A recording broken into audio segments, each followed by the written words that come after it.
Les élections européennes, c'est dans un an quasiment jour pour jour, et c'est avec quelqu'un qui connaît bien le sujet, qui est député du Parlement français, de l'Assemblée nationale française, pour le Benelux des Français de l'étranger, qui s'appelle Pierre-Alexandre Anglade. C'est avec lui qu'on va parler de ça.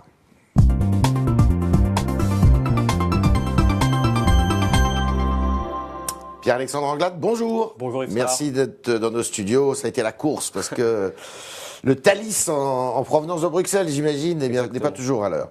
Alors, tout le monde le sait, c'est pas un secret. Vous êtes dans la task force, on va appeler ça comme ça, non pas contre le terrorisme, mais pour préparer les élections européennes. C'est quoi la stratégie pour l'AREM ? Qui n'existe pas, il faut le dire aujourd'hui, en tant que tel. Nous n'existions pas au moment des élections européennes de 2014. Nous sommes un nouveau parti politique en France et en Europe. Et donc l'ambition qui est la nôtre, c'est évidemment d'arriver au Parlement européen l'année prochaine avec le plus d'eurodéputés possible pour être capable de porter un projet de refondation au Parlement européen, parce qu'on voit bien que notre Europe ne vit que des crises depuis 15 ans. Et donc il y a urgence à la réformer, à la refonder. Et si on veut mettre en œuvre le projet qu'Emmanuel Macron a présenté aux Français sur la réforme de l'Europe, ça passera par un renouvellement des institutions. Alors il y avait une grande ambition présidentielle, c'était de constituer des listes transnationales. Ça veut dire quoi ? Ça veut dire des candidats français, mais aussi polonais, allemands, italiens, enfin et ça n'a pas été possible finalement. L'ambition, c'était d'apporter une réponse politique au Brexit. Moi, je rappelle que dans cette législature-là, 2014-2019, il y a un phénomène tout à fait singulier qui est le départ d'un pays européen de l'Union européenne. C'est la première fois. Et donc, en 2019, on ne peut pas recommencer comme si rien ne s'était passé. Et une des réponses politiques, au-delà des politiques sectorielles sur la zone euro, les instruments de défense commerciale, etc., c'était de créer un espace public européen. C'était un embryon de démocratie européenne qui, aujourd'hui, n'existe pas. Et donc, nous devons le construire. Et donc, ça va pas être possible, pour 2019, les listes transnationales, pour 2019, ce ne sera pas possible parce que le temps ne nous le permet pas. Ça sera possible après. Nous continuerons à porter l'idée. Pour les élections européennes de 2024, il faut déjà que le Parlement européen le veuille bien. Il faut ensuite que les chefs d'État et de gouvernement s'entendent au Conseil. Et une fois que les institutions européennes auront décidé d'acter ce principe, nous pourrons l'inscrire dans la loi. Mais nous avons, juste un petit mot, nous avons réformé le mode de scrutin pour les élections européennes en France. Et dans l'article 7, nous avons acté le principe des listes transnationales. Donc nous prenons rendez-vous pour la fin. Listes nationales et non plus les listes régionales qui ne correspondaient pas d'ailleurs à des régions administratives. Vous devez gagner ces élections en France. L'AREM doit gagner ces élections en France, la République en marche. Alors les sondages vous donnent vainqueur assez largement aujourd'hui. Vous êtes confiant ? Il y a un double enjeu. Il y a évidemment un enjeu national. Parce que si vous ne gagnez pas, vous pouvez les perdre ?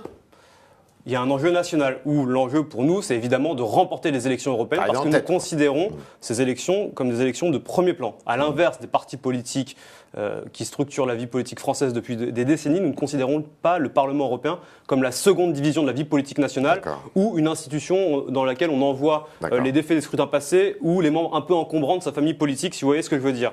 Nous, on a une approche tout à fait différente, on a une approche ambitieuse et donc oui, on a pour ambition de faire le meilleur résultat possible. Ça, c'est pour la dimension nationale. Et puis, il y a une dimension européenne aussi qui est très forte parce que le Parlement européen aujourd'hui est constitué de groupes politiques. On va en parler après. On va en parler après, je vous promets.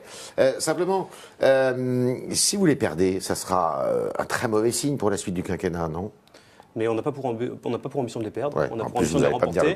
Et puis, vous savez, moi je crois que ces élections, elles sont évidemment importantes pour la France et son influence dans les institutions européennes, qui a considérablement diminué ces 15 dernières années, mais aussi pour l'Europe qui doit devenir une véritable puissance politique. Et donc, on est très ambitieux. Encore un petit peu sur le sujet national des européennes. Ça sera une liste axe central, comme disait Alain Juppé, c'est-à-dire avec des gens qui viennent de la société civile, mais aussi de la République en marche, d'Agir, c'est-à-dire ces gens qui viennent des Républicains qui ont constitué un petit parti, l'UDI, le MoDem, tout ça peut se rassembler dans une même liste ? Vous savez que depuis 1 an et demi, on assiste à une recomposition extrêmement profonde de la vie politique dans notre pays. Il y a un élément de cette recomposition politique qui n'a pas suffisamment été analysé, à mon avis, dans les commentaires des uns et des autres, c'est l'aspect européen. Quand à l'automne dernier, Laurent Wauquiez décide d'exclure des Républicains ceux qui s'appellent aujourd'hui les constructifs ou Agir. Ça se fait évidemment sur des rancœurs passées, ça se fait sur des divergences de vues de politique nationale, mais ça se fait aussi et surtout sur l'Europe. Quand Alain Juppé dit « moi je prends mes distances des Républicains parce que le projet européen ne me convient pas », quand Dominique Bussereau dit « moi je m'écarte des Républicains et je verrai ce que sera le projet des Républicains en 2019 pour éventuellement revenir un jour », ça se fait sur l'Europe. Et donc dans tous les partis politiques français, il y a une fracturation très profonde qui a d'ailleurs amené à l'éclatement de ces partis qui continuent à exister. Et aujourd'hui, on voit bien dans tous les partis, que ce soit les Républicains, le Parti Socialiste, même le Front National, qu'il y a des différences de vue sur l'Europe. Et donc la recomposition politique n'est pas terminée. Et l'élection européenne, c'est un des éléments. Et l'élection européenne sera un moment supplémentaire dans cette phase de recomposition politique. Donc oui, il y a la nécessité de rassembler les progressistes, les pro-européens, ceux qui viennent de la droite réformiste, pro-européenne, jusqu'aux écologistes de gauche, que des déçus d'agir et surtout du MoDem fassent mandat part? Ben ça, c'est libre à eux de s'organiser comme ils l'entendent. Ça, c'est François Bayrou qui a la manœuvre, libre à eux, mais aujourd'hui, nous sommes avec le MoDem en responsabilité à l'Assemblée nationale, nous sommes dans la majorité ensemble, nous sommes dans la majorité au gouvernement, tous les deux, et donc moi, j'ai bon espoir que nous puissions continuer à travailler ensemble. Quelle tête de liste? C'est un débat. Il faut évidemment continuer à... Vous souhaitez que ce soit quelqu'un qui vienne du sérail ou un visage, une figure de la société civile? On va faire les choses à l'endroit. D'abord, définir le projet. Ensuite, définir le profil de celles et ceux qu'on veut avoir sur cette liste. Moi, je crois, comme je le disais tout à l'heure, qu'il ne faut pas voir sur cette liste les défaits des scrutins passés ou les morts un peu encombrants ou ceux à qui on veut donner un mandat parce qu'il faut bien donner un mandat et que c'est sympa d'aller au Parlement européen. On le prend très sérieusement et donc on a pour ambition évidemment de mettre les meilleurs. Ouais. On a pour ambition de mettre celles et ceux qui ont un profil européen affirmé, qui ont eu une expérience en Europe, entrepreneuriale, étudiante, familiale, qui ont cette conscience de l'espace européen dans son ensemble. Et puis, il y aura évidemment la nécessité de continuer à faire advenir des personnes qui n'étaient pas du monde politique, qui viennent de la société civile, et puis dans le même temps aussi des personnalités qui viennent du monde politique et qui ont un engagement suffisamment fort pour pouvoir entraîner cette liste aussi. D'accord. Alors, une fois que ces élections sont faites, où vous inscrivez-vous dans ce Parlement européen qui est de près de 1000 députés, je crois un peu moins. Il y en a 750. 750, ouais. Alors, est-ce que vous faites cause commune avec le mouvement, enfin le groupe de M. Guy Verhofstadt, cette figure de l'Europe quand même, il faut le dire, hein, et qui est à la tête du groupe Alliance des démocrates et des libéraux pour l'Europe? Au Parlement européen, aujourd'hui, vous avez trois grandes familles politiques. Vous avez le PPE, qui est l'équivalent de la droite et des Républicains dans notre pays. Vous avez au centre les démocrates libéraux, dont vous venez de parler à l'instant. Puis vous avez la famille socialiste européenne. Ces trois grandes familles. Vous oubliez aussi les extrêmes. Vous avez des extrêmes qui existent aussi. Et je note quand même qu'en 2014, on ne le rappelle pas suffisamment en France, mais c'est le Front National qui a remporté l'élection européenne. Et en 2014, pour la première fois, l'extrême droite européenne, Marine Le Pen, Wilders, Salvini, ont réussi à constituer un groupe. Et donc, il y a un enjeu aussi de ce côté-là, mais on pourra y revenir. Pour nous, aujourd'hui, on estime que le mandat de 2019-2024 doit être un mandat de refondation de l'Union européenne. Et lorsque vous refondez quelque chose, vous ne le faites pas avec les mêmes structures, les mêmes habitudes et les mêmes pratiques. Aujourd'hui, les grands groupes politiques au Parlement européen, comme l'étaient les partis politiques en France autrefois, sont profondément divisés de l'intérieur, ce qui les rend absolument inopérants. Et aujourd'hui, vous avez un Parlement qui a de plus en plus de difficultés à dégager des majorités fortes sur les textes. Le commerce international, la santé, l'environnement, les perturbateurs endocriniens, toutes ces choses qui sont en fin de compte, qui renvoient à l'intime des Européens parce que ça renvoie à leur mode de vie, etc. Il n'y a plus de majorité toute faite au Parlement européen. Et donc, l'urgence, la nécessité, c'est d'être capable de rassembler celles et ceux qu'on pourrait appeler les progressistes, qui ont une volonté de refondation de l'Union européenne, qui se trouvent aujourd'hui effectivement, pour certains, avec Guy Verhofstadt au sein de l'ALDE, mais il y a aussi des progressistes au PPE, au sein de la droite, il y a aussi des progressistes au sein du groupe socialiste, chez les écologistes, et donc toutes ces composantes de la vie politique européenne doivent être en capacité de se rassembler pour proposer une alternative politique aux souverainistes, aux populistes, qui aujourd'hui prospèrent partout en Europe. Et s'il n'y a pas d'alternative politique, il faudrait à cela, nous verrons en 2019 un Parlement européen qui pourrait être dominé par les eurosceptiques et les populistes. Et je ne parle pas d'eurosceptiques light, hein. Je parle des europhobles, ceux qui veulent déconstruire l'Union, ceux qui veulent en sortir. D'accord. Mais est-ce que, pour être précis, est-ce que vous pourriez vous inscrire dans ce... Bon, vous pouvez créer un nouveau groupe, mais est-ce que vous l'absorbez ou vous vous inscrivez dedans, dans la DLE? Mais nous, on n'est pas dans une démarche d'absorption ou de dilution. On est dans une démarche de construction. Vous pouvez vous inscrire dedans. Nous ne détruisons pas, nous construisons. Il n'y a pas aujourd'hui d'intérêt immédiat à aller s'inscrire dans un schéma défini, parce que ces schémas correspondent aux élections passées. Elles correspondent aux élections de 2014 et même avant cela, nous n'existions pas et la situation européenne a évolué. Dans cette législature, je le disais, il y a eu le Brexit, qui est le phénomène le plus grave depuis la création de l'Union européenne. Et quel serait le message politique que nous enverrions aux Européens si nous recommencions une législature en 2019 avec exactement les mêmes structures et les mêmes habitudes que celles qui régissaient le Parlement autrefois? En 2019, il y a la nécessité d'avoir une nouvelle impulsion politique. D'accord. Alors, on va revenir un peu à l'intérieur de nos frontières. quoique, puisque ça a aussi des implications européennes. L'objectif, et c'est d'actualité actuellement, c'est de réduire les dépenses publiques en France, qui sont très élevées, parmi les plus élevées du monde occidental. 56% de la richesse nationale va dans la dépense publique, 56% du PIB, je dirais. L'objectif, c'est d'arriver à 52%. C'est possible en 5 ans? Et bien sûr que c'est possible. Il faut continuer à travailler. Il y a des efforts importants qui ont été faits dans le budget précédent, qui continueront à être faits dans le budget qui arrivera. On a par ailleurs réussi à passer sous la barre du déficit public excessif dans lequel la France était là depuis des années. Tout le monde nous disait que ce ne serait pas possible. On a réussi à le faire dès cette année. Donc il faut continuer ce travail. C'est la crédibilité de la France, c'est la crédibilité du président de la République lorsqu'il s'engage à Bruxelles pour porter des réformes européenne que d'être capable de baisser évidemment la dépense publique, de réduire les déficits. Et c'est un élément de crédibilité qui aujourd'hui a restauré l'image de la France. Alors vous êtes français, vous êtes député français des Français de l'étranger, et de l'étranger, c'est-à-dire du Benelux en l'occurrence, Belgique, Luxembourg, Pays-Bas. Alors il y a Monsieur Darmanin, le ministre des Comptes publics, qui dit mais il faut aussi que la fonction publique qui travaille à l'étranger, on réduise la voilure de 10%. C'est possible, ça? Mais le ministre du Budget est dans son rôle lorsqu'il est là pour contrôler la dépense publique. Ils sont inquiets, les fonctionnaires français qui travaillent à l'étranger? Mais les Français de l'étranger, c'est ce sont les premiers de cordée, comme le dit le président de la République. Ce sont celles et ceux qui sont partis parfois pour des raisons diverses et variées, parce qu'ils ne trouvaient pas leur place dans le pays, n'arrivaient pas à s'insérer sur le marché du travail. Au Benelux, c'est plutôt pour des raisons fiscales, non? C'est très différent. Vous savez, monsieur Tréhard, si vous alliez dans le sud de la Wallonie, à Liège, à Charleroi, où les Français qui s'y trouvent, ce ne sont pas les exilés fiscaux qui peuvent exister dans certains quartiers de Bruxelles. C'est très très différent. Donc ne globalisons pas. Mais effectivement, aujourd'hui, il y a besoin d'accompagner les Français de l'étranger, qui sont les forces vives du pays, les accompagner dans leur démarche à l'étranger, mais aussi les accompagner vers le retour en France. Parce qu'aujourd'hui, il y a des talents à l'étranger qui sont utiles à l'avenir du pays. Et donc nous travaillons avec Anne Genetet, qui est ma collègue députée des Français de l'étranger, pour faciliter le retour de celles et ceux qui ont quitté le pays en France, parce que nous avons besoin de ces forces vives. Ce sont des jeunes, ce sont des entrepreneurs, ce sont celles et ceux qui créent. Et dans la fonction publique qui travaille à l'étranger, est-ce qu'il y a du grain, est-ce qu'il y a du gras? Vous savez, non, il n'y a pas beaucoup de gras. De graisse? Il n'y a pas beaucoup de gras, de graisse, d'épaisseur, de speck, on pourrait dire. Vous savez, c'est des gens qui sont dévoués, qui font un travail remarquable avec des moyens assez limités, donc il faut les soutenir. On est avec Pierre-Alexandre Anglade et on continue avec le député LaREM, La République En Marche, du Benelux.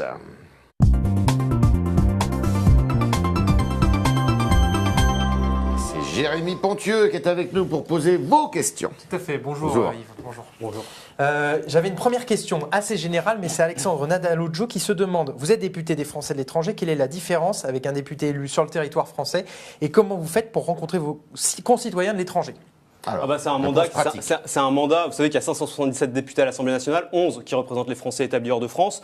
Et donc effectivement, c'est un mandat extrêmement différent de chacun dans des circonscriptions. Chacun dans des circonscriptions différentes. La mienne, Français d'Asie. Non, la mienne, c'est le Benelux. Et je vous assure que ça peut paraître géographiquement assez restreint. En réalité, ça reste quand même 3 pays. C'est combien de personnes? Sur la liste électorale, c'est à peu près 130 000 personnes. On considère qu'il y a à peu près 300 000 Français qui sont établis dans les 3 pays. Donc ça représente énormément de Français, beaucoup de forces vives, comme je le disais tout à l'heure. Et donc cette fonction de député à l'étranger, elle est multiple. C'est d'abord être capable de sillonner les 3 pays dans des lieux géographiques extrêmement différents. Ce que je fais, moi je vis à Bruxelles par exemple. Encore, je suis resté dans ma circonscription. Je fais chaque semaine l'aller-retour entre Bruxelles et Paris, entre Paris et Luxembourg, entre Paris et La Haye, Amsterdam, etc. Et donc c'est très important d'avoir une voix qui soit capable de porter les intérêts des Français de l'étranger à l'Assemblée nationale, parce qu'il y a des problématiques spécifiques, et ces députés avaient été créés en 2012 pour répondre à des besoins. Parfois, quand vous avez quitté le pays, vous avez parfois le sentiment d'être un petit peu isolé, de ne pas retrouver, de ne pas avoir de lien avec la communauté nationale. Or, les Français de l'étranger concourent à cette communauté nationale en faisant la promotion de ce qu'est la France et du génie français à l'étranger. Donc, il faut les accompagner. Sophie se demandait pourquoi Emmanuel Macron s'engage-t-il à sortir sous 3 ans du glyphosate alors que 3 députés LaREM ont rejeté l'amendement contre l'inscription de son interdiction dans la loi. Mais reprenons les choses à l'endroit. Il y a un cadre européen qui, à l'origine, proposait 10 ans. La France s'est battue pour le ramener au plus bas possible. Un compromis a été trouvé autour de 5 ans. Et comme nous estimions qu'il fallait aller plus vite, nous avons décidé de le faire en 3 ans.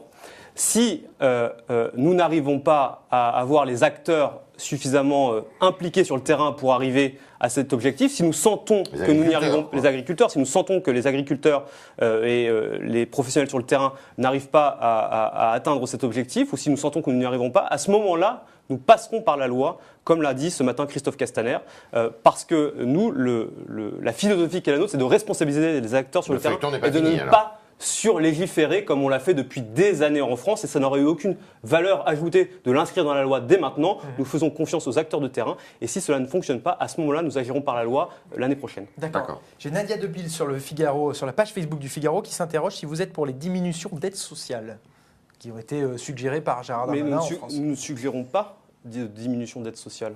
Et moi, je suis très attaché aux aides sociales qui sont dans notre pays, qui sont des filets nécessaires aux Français qui peuvent être en difficulté.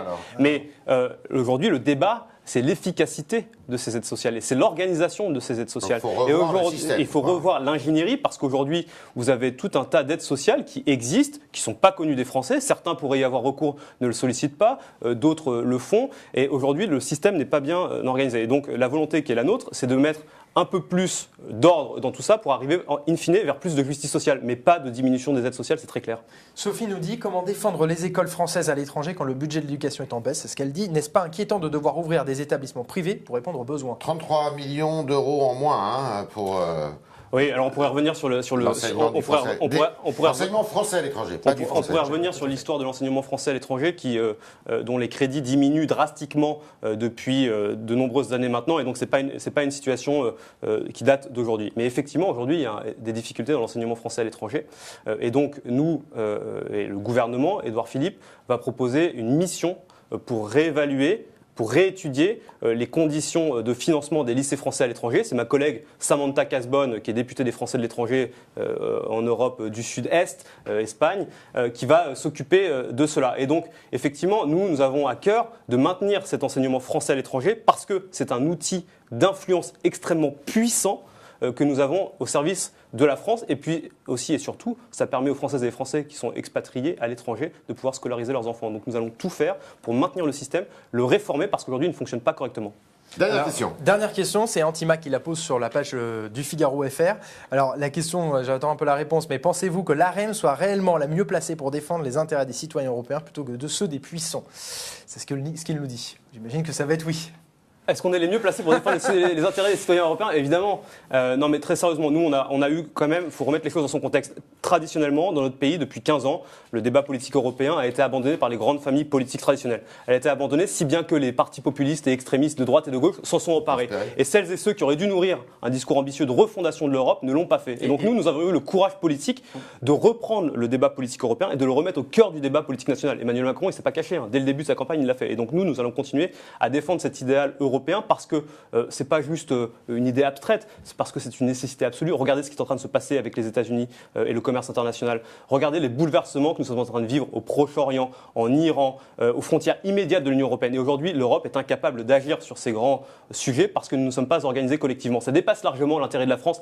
En fait, l'élection européenne de 2019, peut-être pour conclure, ça dépasse la simple élection de quelques députés européens. C'est la faculté pour les Européens de s'organiser collectivement et de devenir une véritable puissance politique. Si nous n'y arriverons pas, l'Europe aura décroché durablement. C'est l'enjeu.